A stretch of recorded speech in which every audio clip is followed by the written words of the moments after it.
Studio পাড়ায় কাজ বন্ধ, মঙ্গলবার থেকে অনির্দিষ্টকালের কর্মবিরতি। টালিগঞ্জে কর্মবিরতির ডাক আর্টিস্ট ফোরামের। শুটিংয়ে সমুদ্রে ডুবে রাহুল বন্দ্যোপাধ্যায়ের মৃত্যু এবং তারপরে স্টুডিও পাড়ায় কাজ বন্ধ, মঙ্গলবার থেকে অনির্দিষ্টকালের কর্মবিরতি। সরাসরি চলে যাব, মানুষ রয়েছে আমার সঙ্গে। মানুষ, যে বিষয়টা জানতে চাইবো যে আর্টিস্ট ফোরাম এবং টেকনিশিয়ানরা সবাই কি কর্মবিরতিতে যাচ্ছেন? হ্যাঁ দেখো, তো অবশ্যই শুরুতেই যেটা বলবো যে একটা মৃত্যু কিন্তু একটা গোটা ফিল্ম ইন্ডাস্ট্রিকে নাড়া দিয়ে গেল।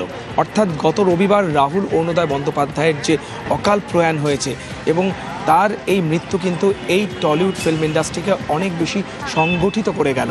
কারণ কিছুক্ষণ আগেই এই টেকনিশিয়ান স্টুডিওতে শিল্পী, কলাকুশলী থেকে শুরু করে সকলে উপস্থিত ছিলেন এবং সকলে সম্মিলিতভাবে, তুমি যে প্রশ্নটা করলে, হ্যাঁ, শিল্পী এবং কলাকুশলী, আর্টিস্ট এবং টেকনিশিয়ানরা সকলে সম্মিলিতভাবে সিদ্ধান্ত নিয়েছেন যে যতক্ষণ না পর্যন্ত শুটিং ফ্লোরে বা আউটডোরে বা সেটে তাদের জীবনের নিরাপত্তা বা সুরক্ষা সুনিশ্চিত হচ্ছে, ততক্ষণ পর্যন্ত তারা কিন্তু লাইট ক্যামেরা অ্যাকশনের মুখোমুখি হবেন না।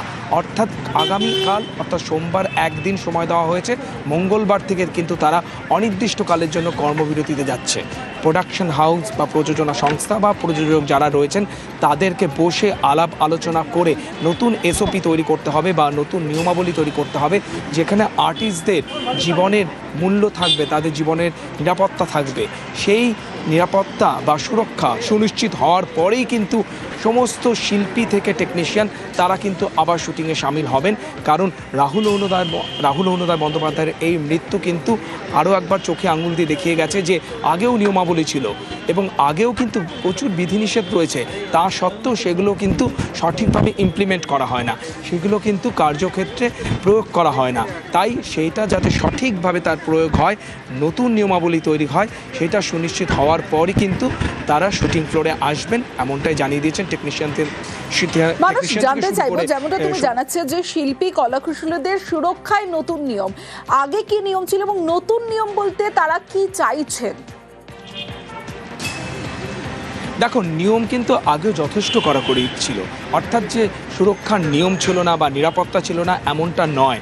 বিভিন্ন বিধিনিষেধ রয়েছে, বিভিন্ন টার্মস অ্যান্ড কন্ডিশন রয়েছে, যেগুলো মেনেই কিন্তু একজন প্রোডাকশন ম্যানেজারকে শুটিং কল করতে হয় এবং আউটডোরে বা যেই সেটে শুটিং হয় সেগুলো মেনে চলতে হয়। কিন্তু শিল্পীদের অভিযোগ যে সেই সমস্ত নিয়মগুলো কখনো মানা হয় না, বা বলা যেতে পারে যে সেই সমস্ত নিয়মগুলো কিন্তু নিয়ম হয়ে রয়ে গেছে, সেগুলোর বাস্তবে কোনো প্রয়োগ ঘটে না।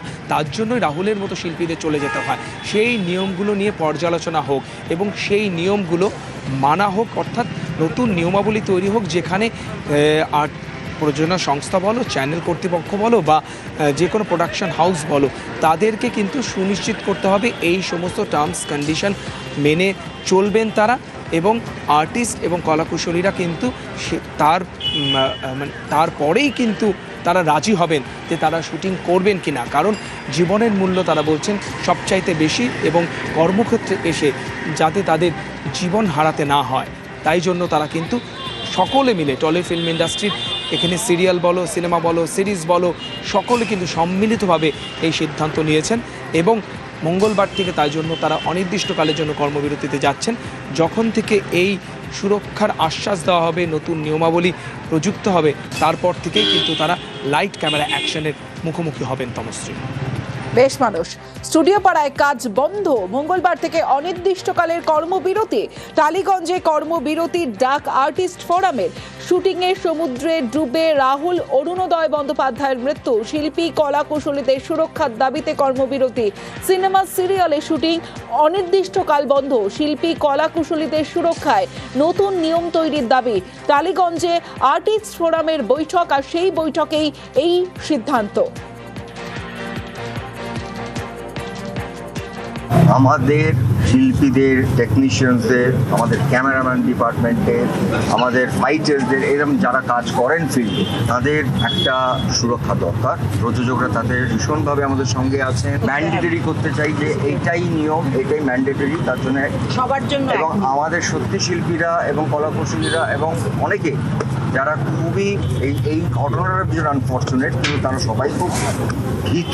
মঙ্গলবার থেকে সবাই মিলে একটা সিদ্ধান্ত নিয়েছেন যে আমরা কর্মবিরতিতে যাব। আমাদের সবাইকে এক করে দিয়ে গেছে, যেখানে একটা প্রশ্নও তুলে গেছে যে সত্যি কি আমরা সিকিউর না সিকিউর না। তো সেই জন্য আমরা সবাই ঐক্যবদ্ধ হয়ে এটা আমরা ডিসিশন নিয়েছি। এখানে কোনো ভাগাভাগি নেই, সব ফ্রেটার্নিটি এক জায়গায় চলে এসেছে, আমাদের পুরো ফ্রেটার্নিটি। সেই জন্য সেখানে সবাই আমরা ঐক্যবদ্ধ হয়ে লড়বো। মঙ্গলবার থেকে আমরা কর্মবিরতিতে যাচ্ছি। কর্মবিরতিতে এভাবেই আমরা দেখবো, যতক্ষণ না আমাদের এটার ডিসিশন হবে ততক্ষণ আমরা